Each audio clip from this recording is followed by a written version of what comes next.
It's time for another video. Thanks for joining me here on my channel once again.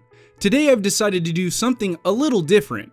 My channel revolves around Zelda lore and theories, but recently I've been posting a lot of gameplay and guides.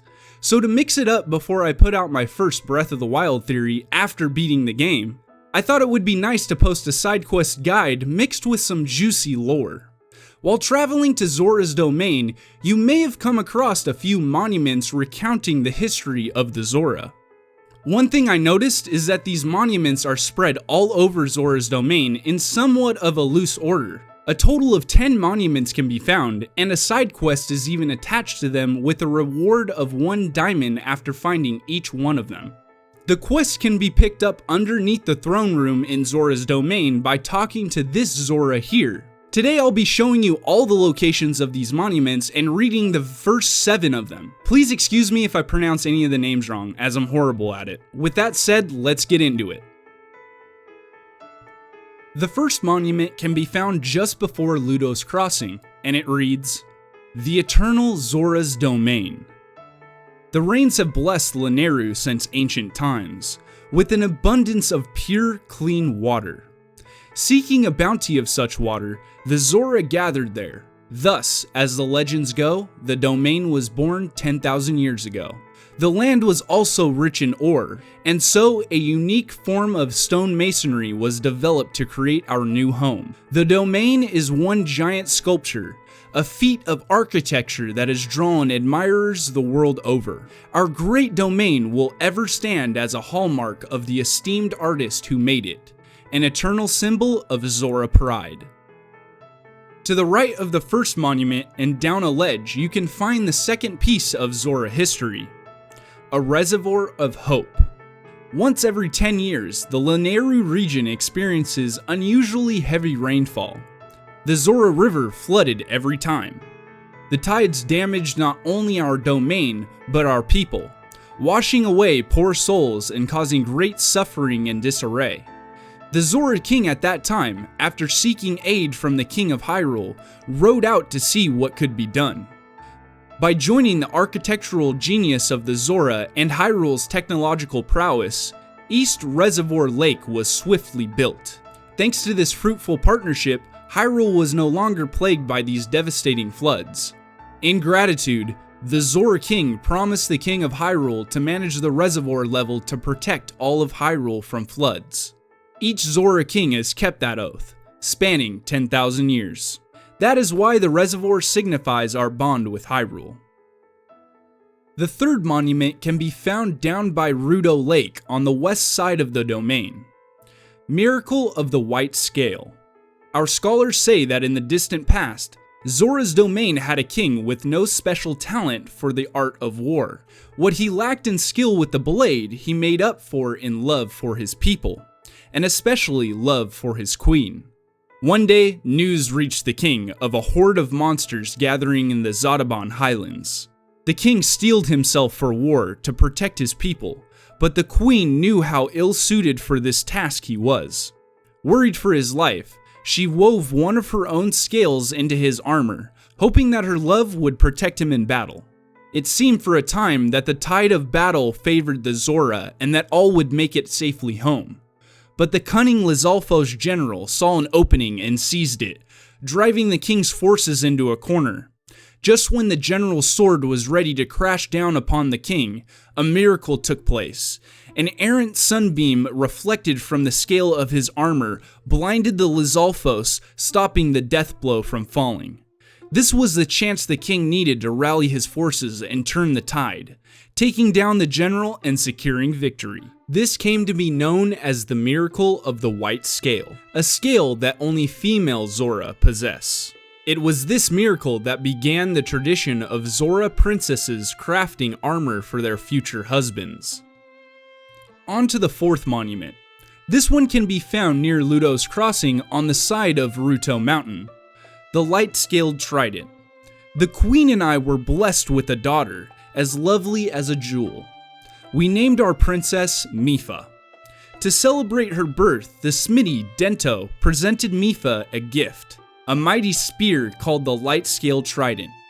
Mipha grew into a bright girl and soon reached the age of receiving lessons from the royal family's Order of Knights. The whole of the royal guard adored her, especially Sergeant Segan, who loved her as if she were his own kin. Under Segan's instruction, Mipha honed her skills, and her radiance grew along with her skill with the light scale trident. As a champion, Mipha made her people proud. However, once the Great Calamity struck, she was never to return. All of Zora's domain fell into misery. The merest thought of the princess was enough to overcome anyone with tears. As a way of offering her soul repose, they tried to send the light scale trident drifting down Zora's river. But when they did, the trident began to glow, and Mipha's voice rang loud and clear for all Zora to hear. The light scale trident and I are one. Abandon your grief and know joy once again. Don't cry, just remember. And so, keeping to her request, on the day of the Great Calamity, the day that Mipha passed from this world, the Zora venerate the light scale trident and remember their brave princess. Such is the origin of the Champion Festival.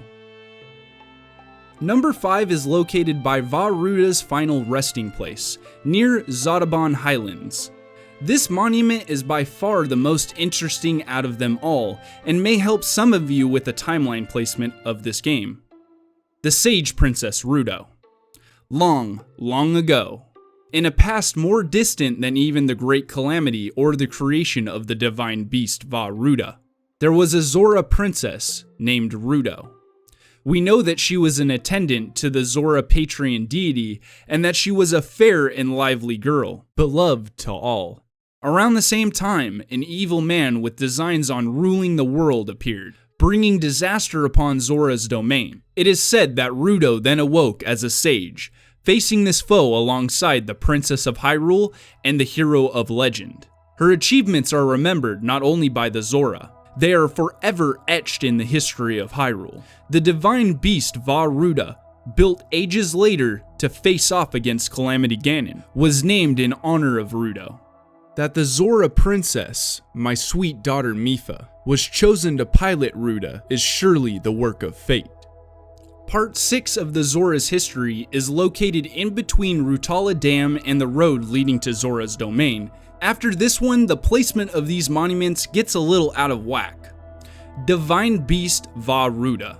When the Divine Beast Vah Ruda was first discovered at Zora's domain, my daughter Mipha hurried to see it. Those present that day say they saw an unusual sparkle of excitement in Mipha's normally calm eyes as she beheld Ruda.